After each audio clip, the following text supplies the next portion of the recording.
August 2011. Ready comments. மாண்புமிகு தலைவர் அவர்களே, மக்கள் நல்வாழ்வு குறித்த கொள்கை விளக்க குறிப்பின் மீது நடைபெற்ற விவாதத்தில் கலந்து கொண்டு இந்த துறை இன்னும் நல்ல முறையில் செயல்பட வேண்டும் என்பதற்காக பல்வேறு நல்ல யோசனைகளையும் கருத்துக்களையும் தந்திருக்கிற மாண்புமிகு உறுப்பினர்களுக்கு நான் முதலில் என்னுடைய நன்றியை தெரிவித்துக் கொள்கிறேன். இந்த துறையினுடைய பல்வேறு பிரச்சனைகளை பற்றி பேசிய மாண்புமிகு துணைத் தலைவர் அவர்கள், இந்திய மருத்துவத்துறைக்கு இந்த அரசு மிக அதிகமான அளவுக்கு பணத்தை ஒதுக்கியிருக்கிறது என்பதை எடுத்து சொன்னார்கள்.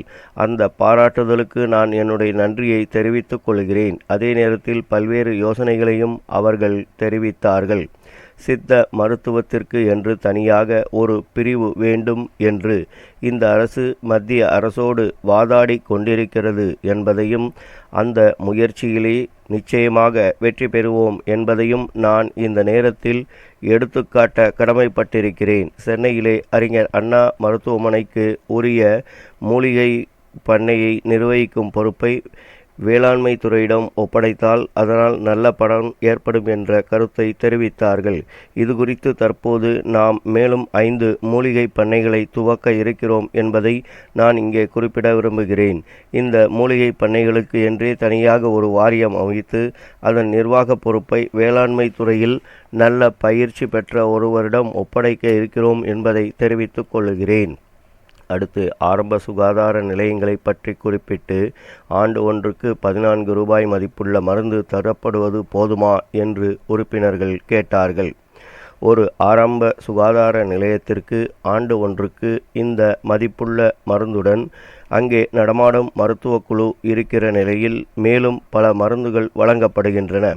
அது மட்டுமல்லாமல் ஆரம்ப சுகாதார நிலையங்களோடு இணைக்கப்பட்ட துணை நிலையங்களுக்கும் மருந்து வழங்கப்படுகிறது என்பதை நான் சுட்டிக்காட்ட விரும்புகிறேன். இந்த நிலையில் ஆண்டு ஒன்றுக்கு ஒரு மருத்துவமனை கிட்டத்தட்ட 30,000 ரூபாய் மதிப்புள்ள மருந்துகளை பெற்று வருகிறது என்பதை தெளிவாக்க விரும்புகிறேன். அது மட்டுமல்ல, பலநோக்கு சுகாதார திட்டம் தற்போது சில மாவட்டங்களில் செயல்பட்டு வருகிறது. ஆக அந்த வகையிலும் அதிகமான மருந்து கிடைக்க வழிவகை செய்யப்பட்டிருக்கிறது. இந்த திட்டத்தை வேறு பல மாவட்டங்களுக்கும் விரிவுபடுத்த வேண்டுமென்று மாண்புமிகு உறுப்பினர்கள் தெரிவித்திருக்கிறார்கள். அந்த வகையில் அரசும் இந்த திட்டத்தை ஏனைய மாவட்டங்களுக்கும் விரிவுபடுத்த இருக்கிறது என்பதை தெரிவிக்க விரும்புகிறேன். ஓர் உறுப்பினர் சித்த மருத்துவ முறைகளை பற்றி குறிப்பிட்டு யுனானி மருத்துவ முறையில் தனக்கு உள்ள அனுபவத்தையும் எடுத்து சொன்னார்கள். தனக்கு வந்த மஞ்சள் காமாலை நோய் 3 நாட்களில் 3 வேளை யுனானி மருந்தோடு குணமானதையும் அந்த முறை பரிசோதனையின் மூலம் சிறந்தது என்று நிரூபிக்கப்பட்டதாகவும் குறிப்பிட்டார்கள். அப்படிப்பட்ட மருந்துகள் எங்கே எந்த துறையில் இருந்தாலும் அவைகளை வெளிக்கொணர்ந்து மக்களுக்கு பயன்படும் வகையில் இந்த அரசு நடவடிக்கைகளை மேற்கொள்ளும் என்பதை தெளிவாக்க விரும்புகிறேன். அடுத்து, பல மருத்துவமனைகளில் சுகாதார வசதிகள் இல்லை என்று எடுத்து சொன்னார்கள். இது குறித்து நான் ஒன்றை தெரிவிக்க கடமைப்பட்டிருக்கிறேன். மருத்துவமனைகளில் நோயாளியாக இருக்கிறவர்கள் 100 பேர் என்றால் அவர்களை பார்க்க 1000 பேர் வருகிறார்கள். அவர்களை உள்ளே வரக்கூடாது என்று தடுத்தால் அதனால் பிரச்சனைகள் ஏற்படுகின்றன. நோயாளிகளை பார்க்க வருகிறவர்கள் குடும்பமாக வருகிறார்கள். அதுவும் சாதாரணமாக வராமல் கட்டுச்சோற்றை எடுத்துக்கொண்டு வந்து நோயாளிகளுக்கு எதிரே உட்கார்ந்து கொண்டு அதை உண்ணுகிறார்கள்.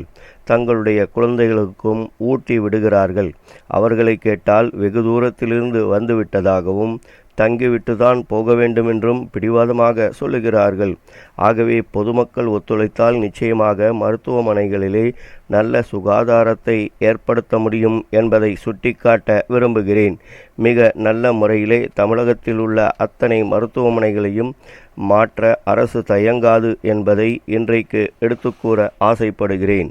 அடுத்து, பல்வேறு மருத்துவமனைகளில் தண்ணீர் பற்றாக்குறை இருக்கிறது என்பதையும் எடுத்து சொன்னார்கள். அது அரசின் கவனத்திற்கு கொண்டு வரப்பட்டவுடன் அந்த குறையை நிவர்த்திக்க வேண்டுமென்று தொழிலாளர் நல அமைச்சர் அவர்களிடம் கேட்டுக்கொண்டோம். அதற்கு இணங்க அவர் மாவட்ட தலைமை மருத்துவமனைகளில் எந்தவித தட்டு தடங்களுமின்றி தண்ணீர் தர குடிநீர் வடிகால் வாரியத்தின் மூலமாக ஆய்வு செய்ய உரிய நடவடிக்கையை எடுத்து கொண்டிருக்கிறார் என்பதை இங்கு நான் எடுத்துக்காட்ட விரும்புகிறேன். ஸ்டாப்.